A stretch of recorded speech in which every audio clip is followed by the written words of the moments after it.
Back news Vizianagaram జిల్లా కొమరాడ మండలం కూనేరు వద్ద ముంపుకు గురైన రహదారిని పరిశీలించారు జిల్లా కలెక్టర్ వివేక్ యాదవ్. ఒడిశాలో వరద తాకిడి ఎక్కువగా ఉంది. దీంతో పక్కనే ఉన్న విజయనగరం జిల్లాలోని కొమరాడ, గరుగుబిల్లి, జిఎమ్మ వలస మండలాలు ముంపునకు గురయ్యాయి. తోటపల్లి వంతెన వద్ద ప్రస్తుతం నీటి ప్రవాహం నిలకడగా కొనసాగుతోంది. పలు గ్రామాల్లో నీటి ప్రవాహం తగ్గి రాకపోకలు కొనసాగుతున్నాయి. యుద్ధ ప్రాతిపదికన రహదారులను బాగు చేస్తామంటున్నారు జిల్లా కలెక్టర్ వివేక్ యాదవ్. లేకుండా కురుస్తున్న వర్షాలతో తెలుగు రాష్ట్రాలు తడిసి ముద్దవుతున్నాయి. నైరుతి రుతుపవనాలకు తోడు అల్పపీడన ప్రభావంతో విస్తారంగా వర్షాలు పడుతున్నాయి. వర్షాలతో వాగులు, వంకలు ఉరకలెత్తుతున్న ప్రవాహాలతో నీటి వనరుల్లో జలకళ వచ్చింది. చెరువులు, ప్రాజెక్టుల్లో అంతకంతకు నీటి మట్టం పెరుగుతోంది. మరోవైపు వాయువ్య బంగాళాఖాతంలో అల్పపీడనం కొనసాగుతోంది. దీంతో మరో 2 రోజుల పాటు కోస్తాంధ్ర, తెలంగాణ జిల్లాల్లో ఒక మోస్తరు నుంచి భారీ వర్షం కురిసే అవకాశం ఉన్నట్లుగా తెలిపింది వాతావరణ శాఖ.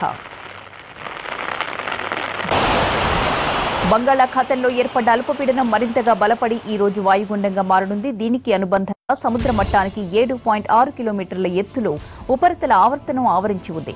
మరోవైపు ఒడిశా నుంచి దక్షిణ తమిళనాడు వరకు కోస్తాంధ్ర, రాయలసీమల మీదుగా అల్పపీడన ద్రోణి కొనసాగుతోంది. వీటి ప్రభావంతో రానున్న 2 రోజులు కోస్తాంధ్రలో అనేక చోట్ల తేలికపాటి నుంచి ఓ మోస్తరు వర్షాలు, కొన్ని చోట్ల భారీ నుంచి అతి భారీ వర్షాలు కురుస్తాయని భారత వాతావరణ విభాగం వెల్లడించింది. సముద్రంలో చేపల వేటకు వెళ్లే మత్స్యకారులు అప్రమత్తంగా ఉండాలని సూచించింది ఐఎండీ.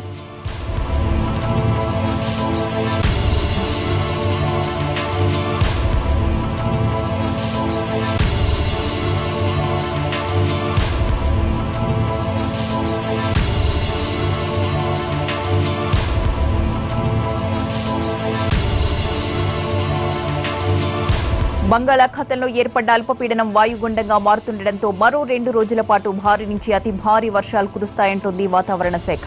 ఇందుకు సంబంధించిన పూర్తి వివరాలు మా ప్రతినిధి రవిచంద్ర అందిస్తారు. పశ్చిమ మధ్య బంగాళాఖాతంలో వాయుగుండం ఏర్పడుతోంది. దీని ప్రభావం వల్ల దక్షిణ కోస్తాతో పాటు ఉత్తరాంధ్ర జిల్లాల్లో విస్తారంగా వర్షాలు నమోదవుతాయని విశాఖ తుఫాను హెచ్చరికల కేంద్రం వెల్లడించింది. ఇప్పటికే ఉత్తర కోస్తా వెంబడి బలమైన ఈదురుగాలు వీస్తున్నాయి. గంటకు 50 నుంచి 60 కిలోమీటర్ల వేగంతో గాలులతో పాటు అనేక చోట్ల భారీ నుంచి అతి భారీ వర్షాలు నమోదయ్యే సూచనలు ఉన్నాయి. ఇప్పటికే శ్రీకాకుళం జిల్లాతో విస్తారంగా కురుస్తున్న వర్షాలు అటు ఒరిస్సా నుంచి కానీ లేకపోతే ఇతర జిల్లాల నుంచి వస్తున్న ఇన్ఫ్లోస్తో నాగావళి, వంశధార నదులు ఉధృతంగా ప్రవహిస్తున్న పరిస్థితి. ప్రస్తుతం నేను నాగావళి నది ఒడ్డున ఉన్నాను. ఇక్కడ 20,000 క్యూసెక్కుల నీటిని కిందకు విడుదల చేస్తున్నారు. ఈ ప్రవాహం అంతా కూడా సముద్రంలోకి చేరడానికి శ్రీకాకుళం పట్టణాన్ని ఆనుకునే వెళ్తోంది. అయితే శ్రీకాకుళం టౌన్లో అనేక చోట్ల డ్రైనేజ్ వ్యవస్థ సరిగా లేకపోవడం వల్ల ఈ భారీ వర్షాలు నమోదవుతున్న నేపథ్యంలోనే వరద నీరు సిటీ పరిధిలోకి వస్తుంది. ఇక నాగావళితో పాటు వంశధార నదీ పరివాహక ప్రాంతంలో కురుస్తున్న విస్తారమైన వర్షాలకు ఫ్లడ్ లెవెల్స్ పెరిగే అవకాశం ఉంది. బోర్జా, సంతకవిటి మండలాలలో పెద్ద ఎత్తున పంట పొలాలు నీట మునిగిన వాతావరణం ఉంది. కలెక్టర్ ధనంజయ రెడ్డి ఎప్పటికప్పుడు పరిస్థితిని సమీక్షిస్తున్నారు. అన్ని మండలాల్లోనూ ప్రత్యేక అధికారుల పర్యవేక్షణ కొనసాగుతోంది. లోతట్టు ప్రాంతాల ప్రజలన్నింటినీ కూడా సురక్షిత ప్రాంతాలకు తరలించే ఏర్పాట్లు చేస్తున్నారు. ఇప్పటి వరకు ఎన్డీఆర్ఎఫ్ బలగాలను జిల్లాలో మోహరించినప్పటికీ వరద ఉధృతి మరింత పెరిగే సూచనలు ఉన్న నేపథ్యంలో వాళ్ళందరినీ కూడా డిప్లాయ్మెంట్కి సంబంధించి ఒక నిర్ణయం తీసుకునే అవకాశం ఉంది.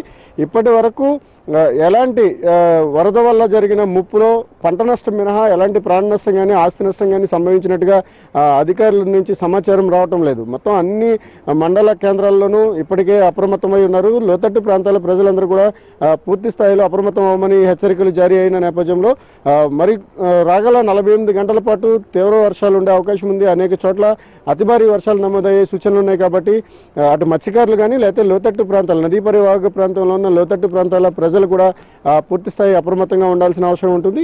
ఇక నాగావళి, వంశధారతో పాటు బహుదా, మహేంద్ర తనయ నదులకు సంబంధించినంత వరకు ఒరిస్సాలో క్యాచ్మెంట్ ఏరియాలో భారీగా వర్షాలు కురుస్తున్నందున ఆ నదులకు కూడా వరదలు వచ్చే సూచనలు కనబడుతున్నాయి. కాబట్టి ప్రజలు కూడా పూర్తి అప్రమత్తంగా ఉండాల్సిన అవసరం ఉంటుంది. ఇక శ్రీకాకుళం జిల్లా యంత్రాంగం అప్రమత్తతతో ఇప్పటికైతే ప్రమాదం తప్పింది.